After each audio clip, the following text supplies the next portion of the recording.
Shalom, selamat pagi Bapak Ibu serta saudara yang dikasihi oleh Tuhan.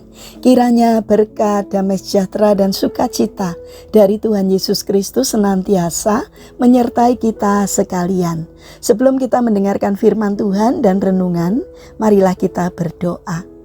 Tuhan Allah Bapa yang Maha Baik, kami sungguh bersyukur atas kebaikan dan kemurahan-Mu, karena Engkau Tuhan yang senantiasa memberkati kami. Jika saat ini kami akan mendengarkan firman-Mu, kami memohon Tuhan mengurapi kami dengan Roh Kudus-Mu, agar kami dapat mengerti dan memahami apa yang Tuhan sampaikan kepada kami. Bimbing kami agar iman serta karakter kami semakin hari semakin bertumbuh menjadi lebih baik, dan mampukan kami untuk senantiasa mentaati firman-Mu di dalam hidup ini.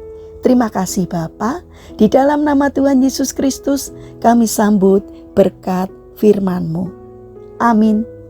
Bapak Ibu serta saudara yang dikasihi oleh Tuhan, bacaan firman Tuhan saat ini diambil dari TB2, surat 2 Korintus pasal 5 ayat 17. Demikianlah sabda Tuhan.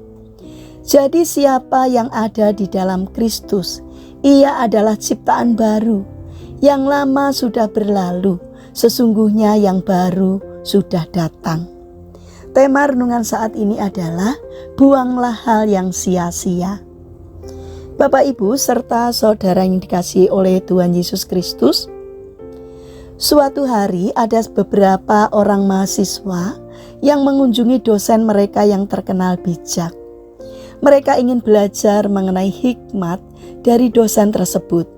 Lalu mereka menyampaikan maksud hati mereka pada sang dosen.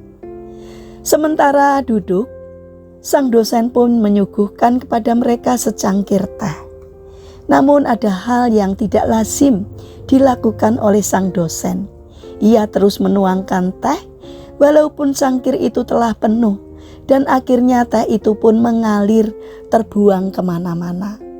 Hal ini membuat para mahasiswa mencegah perbuatan sang dosen yang dianggap bodoh dan sia-sia.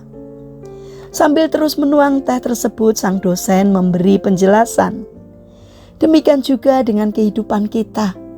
Sesungguhnya kita tidak bisa menerima sesuatu yang baru jika kita masih dipenuhi dengan semua hal-hal yang lama. Karena semua itu hanya akan terbuang dengan percuma. Penjelasan sang dosen tersebut membuat mereka tercengang. Bapak Ibu serta saudara yang terkasih, kehidupan yang kita jalani ini memiliki 3 masa, yaitu masa lalu, sekarang, dan yang akan datang.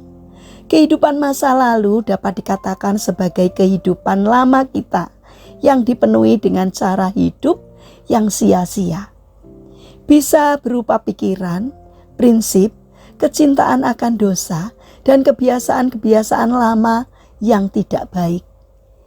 Namun sesudah bertobat, kita akan menjadi ciptaan baru dan memiliki kehidupan yang baru.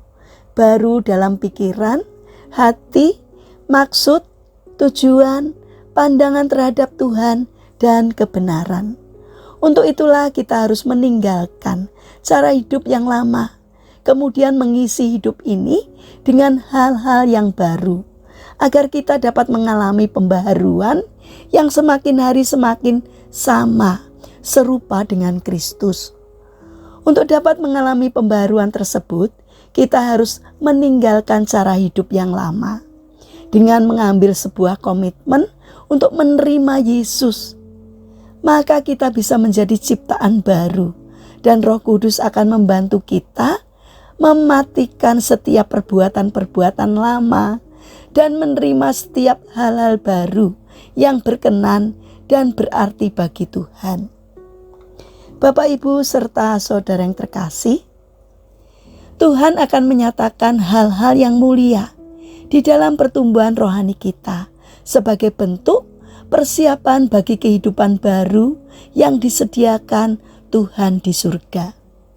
Itu merupakan anugerah yang hanya bisa diperoleh jika kita menanggapi ajakan Tuhan. Itu sebabnya Jangan biarkan hal yang sia-sia menghalangi Tuhan untuk bekerja dan mengisi hal-hal yang mulia dalam hidup kita.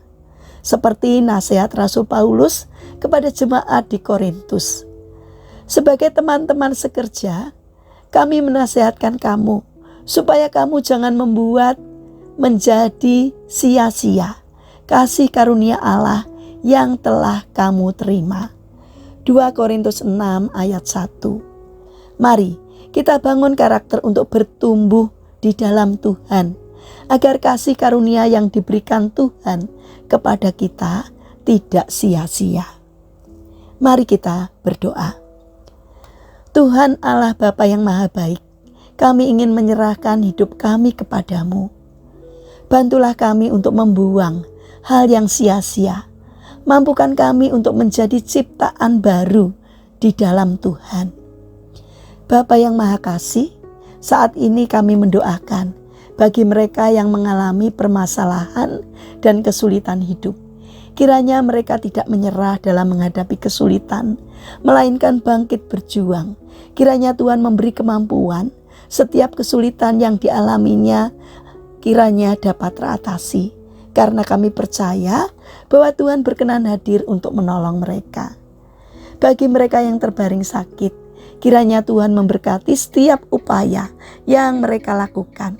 Kiranya Tuhan berkenan untuk menyembuhkannya. Bapa yang Maha Baik, kami ingin menyerahkan setiap rencana aktivitas kami hari ini kepadamu.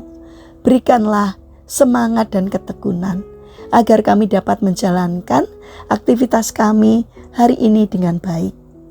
Saat ini kami berdoa untuk pelaksanaan pilkada yang berlangsung hari ini. Kiranya Tuhan memberikan kelancaran agar pelaksanaan di setiap daerah dapat berlangsung dengan baik. Kiranya Engkau berikan kemampuan kepada masyarakat. Berikan hikmat-Mu agar dapat memilih calon pemimpin sesuai dengan hati nuraninya tanpa paksaan. Terima kasih Tuhan, kami percaya bahwa Engkau akan menolong dan menyertai bangsa kami. Kami serahkan doa ini hanya di dalam nama Tuhan Yesus Kristus. Amin. Puji Tuhan Bapak Ibu serta saudara yang terkasih, kiranya firman Tuhan dan renungan hari ini dapat menjadi berkat bagi kita semua. Haleluya.